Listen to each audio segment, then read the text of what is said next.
Hey everybody out there, it's Alabama Deep coming back at you. Alright, so we're going to start diving right into this. I got my other Rolex parts wrapped up. I want to cut them out of this little plastic I got here. Because this had the original case back to this Raffles Dials case that I got. So let's open this up. Yes, there's everything right there.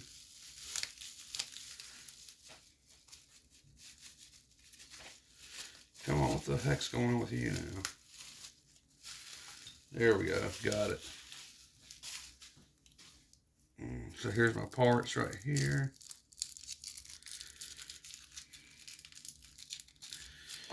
Oh, I wanted to definitely tell you the reference number on the case that I have.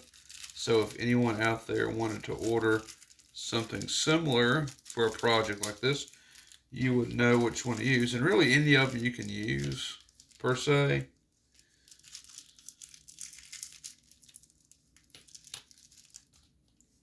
So there is the original case back for the one I'm using for this build. I'm trying to get in there and see what the reference number on it is. It's 1016.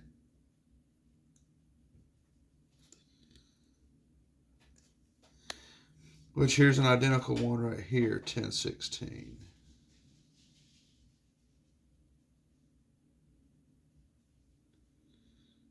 Yes.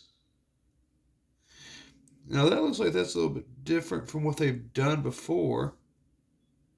See the engraving on this one versus that one? Bring it in real close.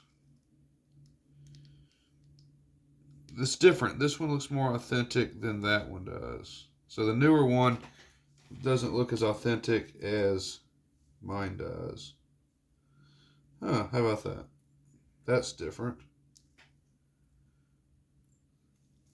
I would have thought for sure that they wouldn't have changed printers, but they have apparently. So that's interestingly enough. I got an extra crown here. It's always good to have an extra crown.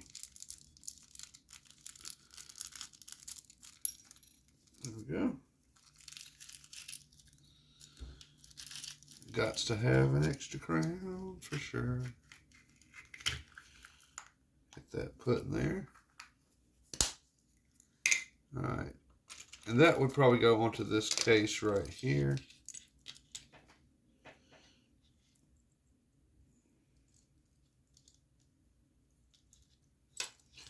Yep, there you go. Now that one has a crown on it.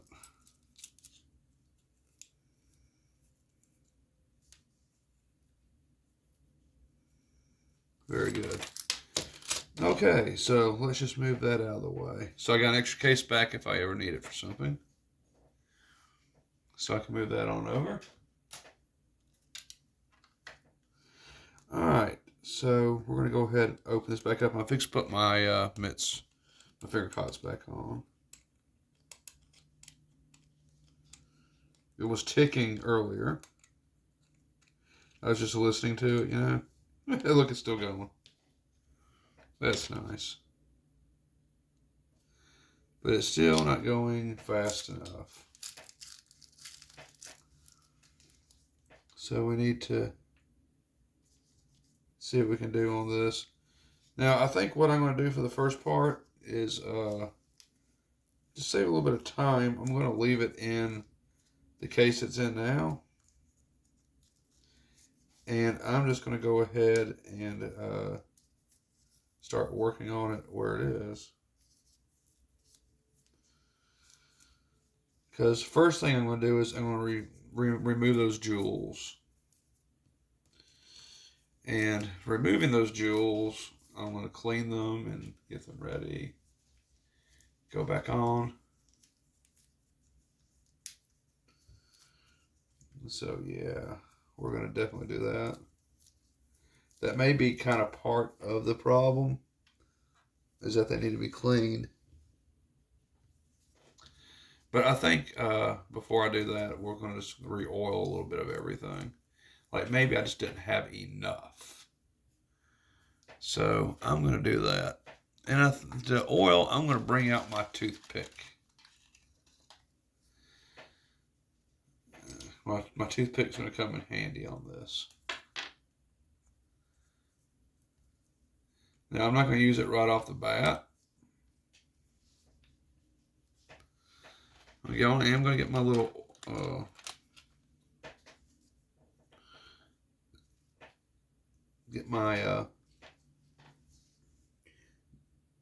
instrument ready to apply some oil. So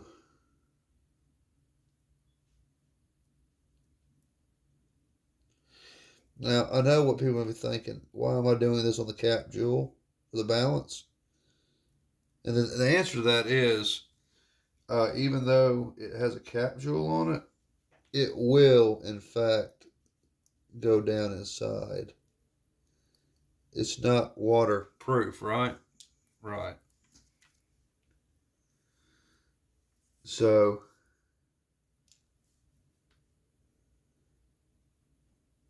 there we go.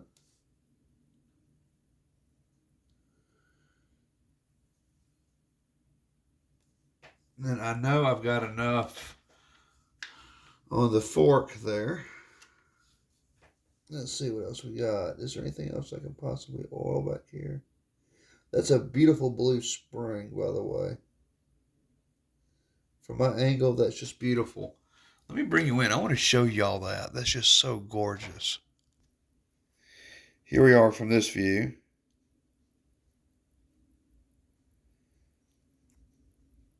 Look at that gorgeous blue spring. And as you look, the oil I have just now applied, it's actually beating a lot faster.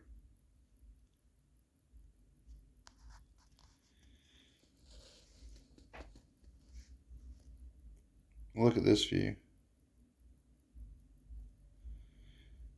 That's moving a lot faster. Look at it go. Could it be it just needed an oiling right there on that one cap jewel?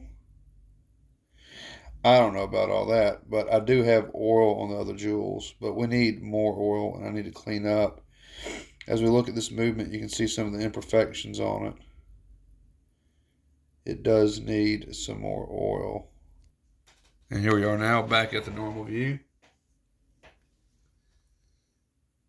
Yeah, that really is moving fast.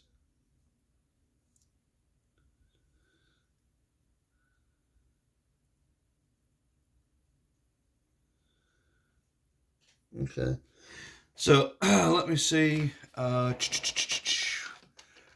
need to organize my instruments over here. Is what I need to do. I need to do some cleaning. But so far I have not. That's too big. Looking for the right size tool for the job.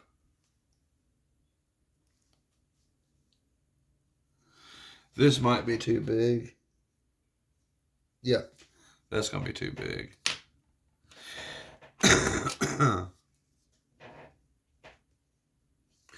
That's chipped. I need to replace that.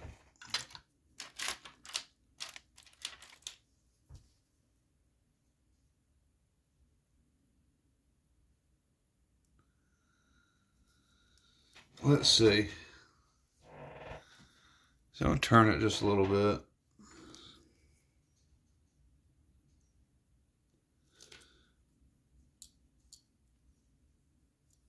Yeah, that's a little dirty.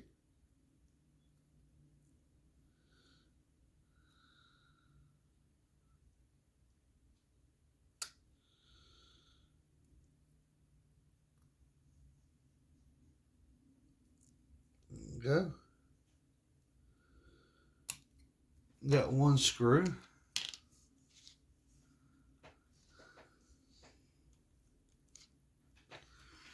That is off. I'm going to use my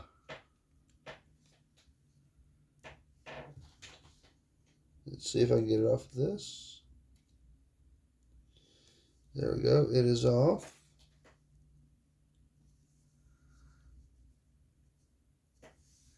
You can see it is on there.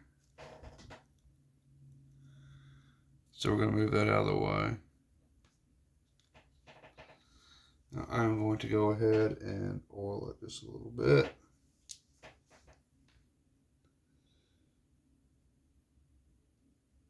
There we go. Yikes. Need to be very careful with this. And this is also a way for me to become familiar with this movement. Because I never have truly worked on a movement like this, even though they're all, pretty much the same.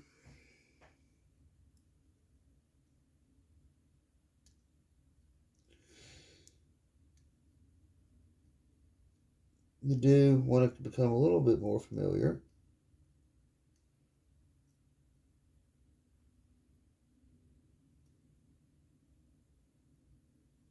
There you go, that's all.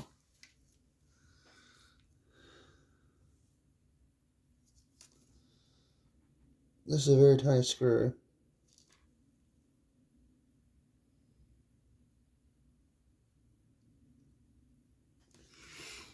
My screwdriver's a little magnetic, as you can see.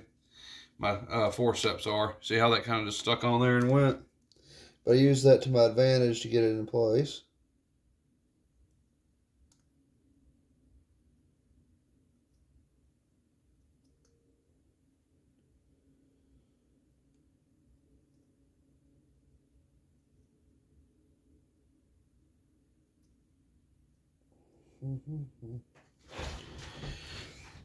Very teeny tiny screw.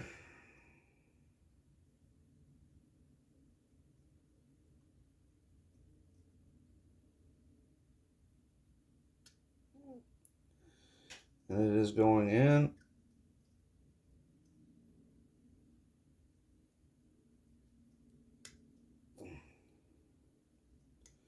I'm not forcing it. I'm barely putting any pressure on it. Because if my screwdriver slips off, as it is a little bit, it won't necessarily leave scratch marks.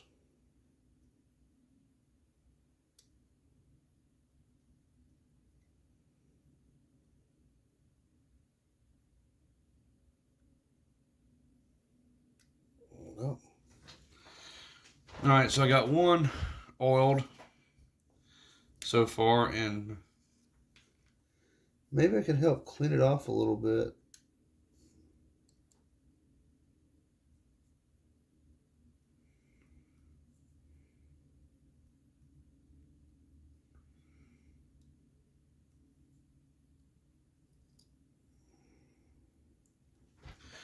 All right, so there's one oiled. I've got two more to go, as we see.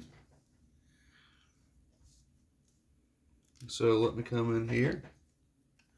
Optics are coming down, of course.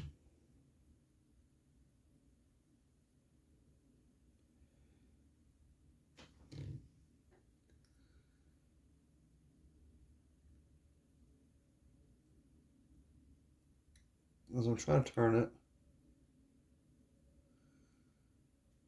That's very hard to turn. That's not turning too well. Kind of seems like I need a better screwdriver to get a better bite on there. I don't know if I really have one. So let me have a look-see here at my drivers. Seems like I should have a better bite.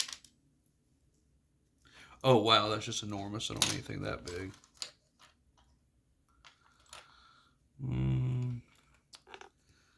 Kind of looks like that's just going to be it. Could have sworn I had a yellow tip.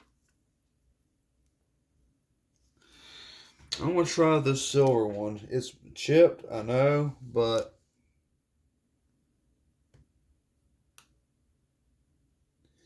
yeah, there we go. That's it. Now, I'm being very, very gentle. I'm not putting any pressure on here at all.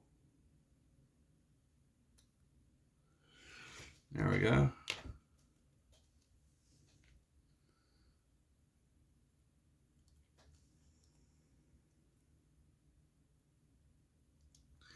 So I got that screw off.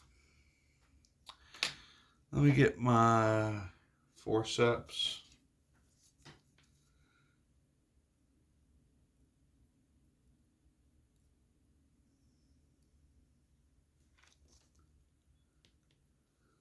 Okay. I got my Rodico going here.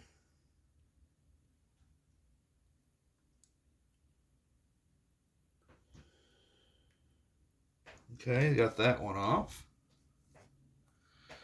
As you can see.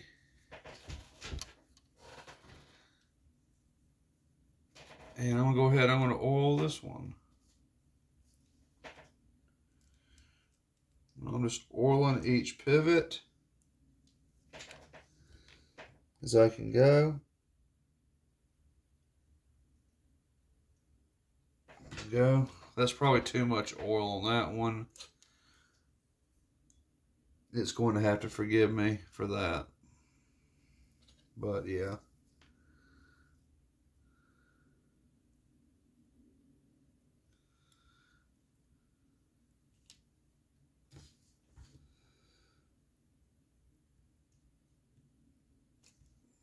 Of course, we're just going to work it right back over into its little happy home.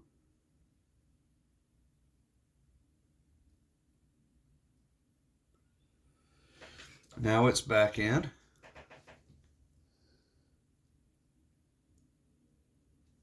Got, I dropped a little screw.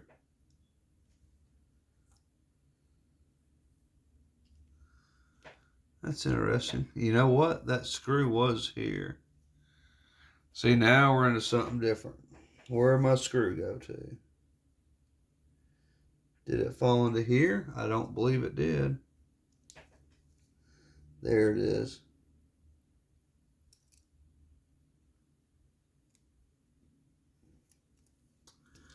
Here's the screw.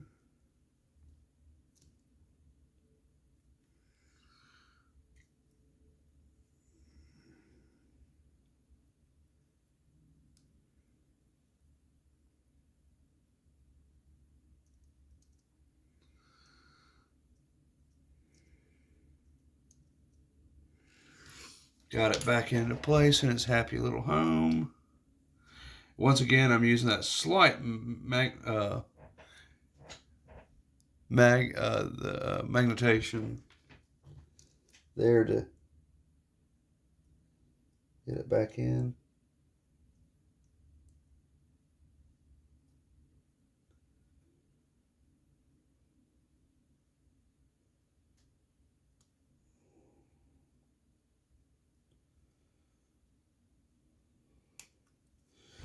That's back in.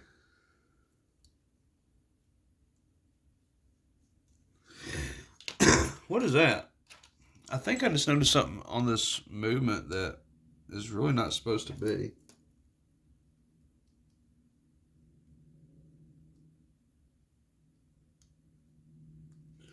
Let me check this out. Something that could have just been my imagination or something. I'm not sure what, but what was that? Something just happened with the movement of my hand on this movement itself that was just like a what the F moment. And I don't quite get that. So I'm looking for another correct size screwdriver for this, because that was a what the F moment.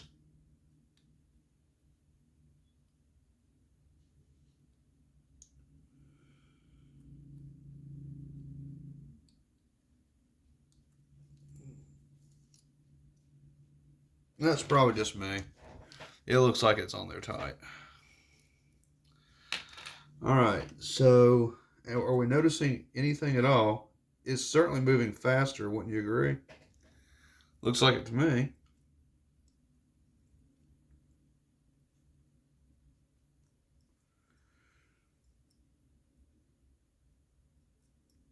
me see.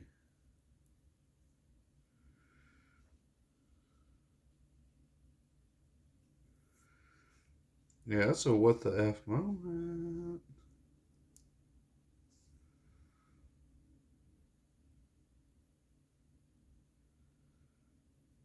It's definitely improving. It's still ticking and going when it really shouldn't be. You would think, anyway, it wouldn't with what's going on. Okay, my finger is numb. Okay. So, I'm going to stop right here. Now, those little jewels that are there, I went ahead and oiled them and put them back over. Yeah, this is definitely really cool with what it's doing, though. I think if we hit that other side with the other pivots, I think it's gonna be fine. As I look closer and closer, this movement's kind of clean. I mean, I definitely see where there's some things here and there, but for the most part, this movement does not look that dirty. I mean, it really doesn't to me. So, I mean, I do see a few things, but that could be contributed to other factors. I don't know. But I find it very, very interesting that there's not really a whole lot of dirt like I would normally see on a used movement.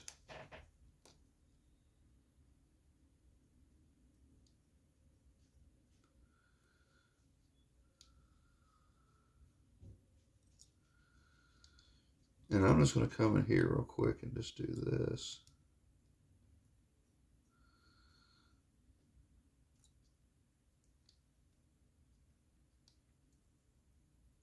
I mean, yeah, there's not anything coming off on the Rodico at all.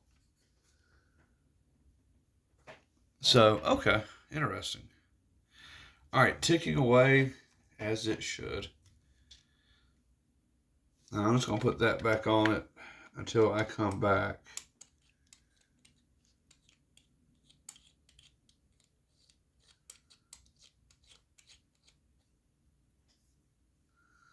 So, yeah. And I'm going to go ahead, I'm going to hit that right there too. And polish that up a little bit more. But okay, guys and gals, okay, I've gotten several of them done. Well, looks like we're at the 22 mark. All right, we'll go ahead and make this part 2. And I guess next we'll go ahead and do the other side, finish up the one pivot on this side. Come back, we'll take the extra hands off. We'll remove the dial, do the pivots on the other side, and then we're going to see what this watch does on the timograph. We will actually throw it on the timograph. I want to see what it's going to do. So, all right, guys, this is the end of part 2. Part 3 is coming up.